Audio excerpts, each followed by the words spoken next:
Olá, alunos! Hoje nós vamos falar de organelas citoplasmáticas. Como o próprio nome já diz, elas organizam e mantêm todo o funcionamento de uma célula. Célula animal e célula vegetal. Comparem as células. A célula animal é a azul e a célula vegetal é a verde. Observe que os plastos da célula vegetal não são encontrados na célula animal, assim como possui grandes vacúolos. Uma característica importante das organelas é que são compostas por membranas internas, que lhe conferem formas e funções específicas. As mitocôndrias são organelas compostas por membrana dupla, sendo uma externa e a outra interna, que apresentam muitas dobras chamadas de cristas mitocondriais. As mitocôndrias são organelas especiais com capacidade de se reproduzir, uma vez que contêm a molécula de DNA circular, tal como as bactérias. Sua função é realizar a respiração celular, que produz a maior parte da energia utilizada nas funções vitais.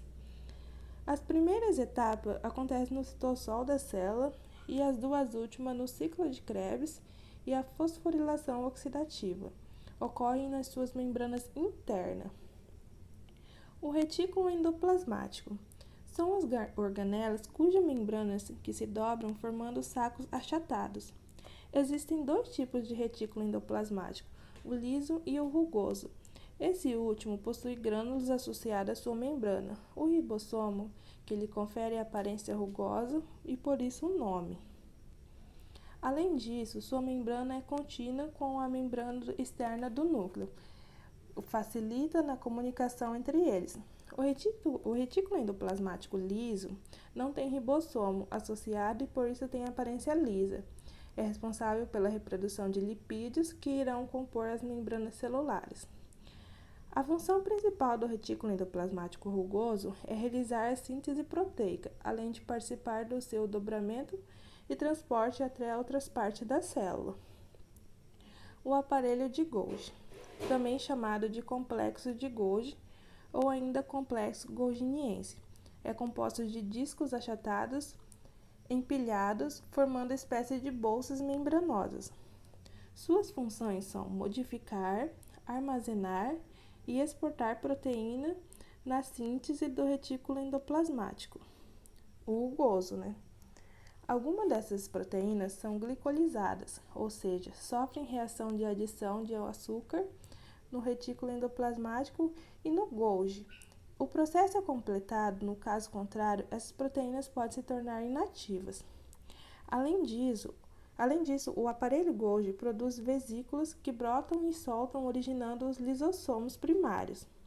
No momento que esses lisossomos primários se fundem, os endossomos formam vacúolos digestórios ou lisossomos secundários. Os lisossomos. Os lisossomos são envolvidos apenas pela bicamada lipídica e no seu interior há a enzima digestiva. Sua função é digerir moléculas orgânicas como lipídios, carboidratos, proteína, ácido nucleico, DNA e RNA. Como as enzimas hidrolases, nucleases digerem ácidos nucleicos, a lipase digere lípidos, entre outras que funcionam em ambiente ácido, a digestão ocorre dentro dos lisossomos para não prejudicar a célula. As moléculas a serem digeridas são englobadas por a endocitose e entram nas células envolvidas em vesículas formadas a partir da membrana chamada de endossomos. Depois, elas se fundem com o lisossomo primário e são quebradas, originando partes menores, como os ácidos graxos. Essas moléculas pequenas saem dos lisossomos e são aproveitadas no citossol da célula. O peroxissomos. Eles são pequenas organelas membranosas que contêm no seu interior enzimas oxidases, que são presentes em células animais e vegetais. A principal função é oxidar os ácidos graxos para a síntese do colesterol e também para serem usadas como matéria-prima na respiração celular. Eles estão presentes em grande quantidade nas células do rim e do fígado, onde neutralizam o efeito tóxico de substâncias como o álcool e também participam da produção de sais biliares. Nas reações de oxidação é produzido o peróxido de hidrogênio, por isso o nome da organela. Os vacúolos.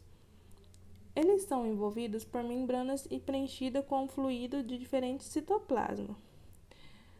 São muito comuns nas células vegetais, nas quais têm a função de reserva de substância como a seiva e atuam no mecanismo de pressão osmótica, conhecido como turgor, que regula a entrada de ar e a rigidez dos tecidos vegetais, tornando a planta ereta, por exemplo. Em organismos procariotas, também há vacúolos com função de armazenamento, ingestão, digestão e eliminação de substâncias. Os plastos são organelas presentes apenas em células vegetais de alga. Podem ser de 3 tipos básicos: o leucoplasto, cromoplasto e cloroplasto. Todos se originam a partir de pequenas vesículas presentes nas células embrionárias das plantas, como proplastos, que são incolores. Quando maduros, adquirem cor de acordo com o tipo de pigmentação que contém e são capazes de se autoduplicar, além de terem capacidade de se transformarem um no outro. Assim, por exemplo, com um cromoplasto pode se tornar cloroplasto ou leucoplasto, como vice-versa. Vou falar a seguir sobre cada um. Os leucoplastos não têm cor, armazenam amido e estão presentes em alguns tipos de raízes e caules. Os chromoplastos são responsáveis pela cor dos frutos, flores e folhas, e também de raízes como as cenouras. Os cloroplastos possuem cor verde por causa da clorofila e são responsáveis pela fotossíntese. A forma e tamanho dessa organela varia conforme o tipo de célula e de organismo em que se encontram. O ribossomo. Eles são organelas celulares não membranosas presentes nas células procarióticas e eucarióticas. Eles atuam principalmente na regeneração celular e o controle metabólico. Essas estruturas assemelham-se a um grânulo por apresentarem a forma arredondada. São responsáveis por sintetizar proteínas nas células. A reunião dos aminoácidos pode formar as proteínas, ocorre pela formação de ligações peptídicas. Os centríolos. Eles são organelas com estrutura cilíndrica, encontradas nas células eucarióticas. Eles participam da divisão celular pela capacidade de duplicação quando ocorre a mitose e a meiose, migrando para os polos de uma célula após a duplicação. Membranas das organelas. As organelas são delimitadas por membranas internas que se assemelham à membrana externa, sendo composta por uma bicamada lipídica. Embora esta tenha composição de estrutura um pouco diferente, sendo que nas internas é bem menor a quantidade de colesterol, componentes que regulam a fluidez e a estabilidade.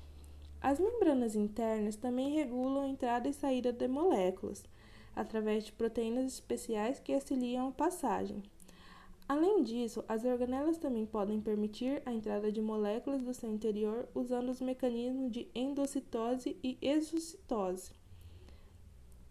Não obstante, as membranas internas também são importantes para individualizar as organelas, separando o conteúdo interno, por uma vez que as enzimas de uma poderiam interferir com as reações de outras, e que em algumas poderia ser nocivo ou até letal, como no caso dos lisossomos e dos peroxissomos. Bom, essa foi a aula. Espero que tenha entendido o conteúdo. Obrigado e até a próxima aula.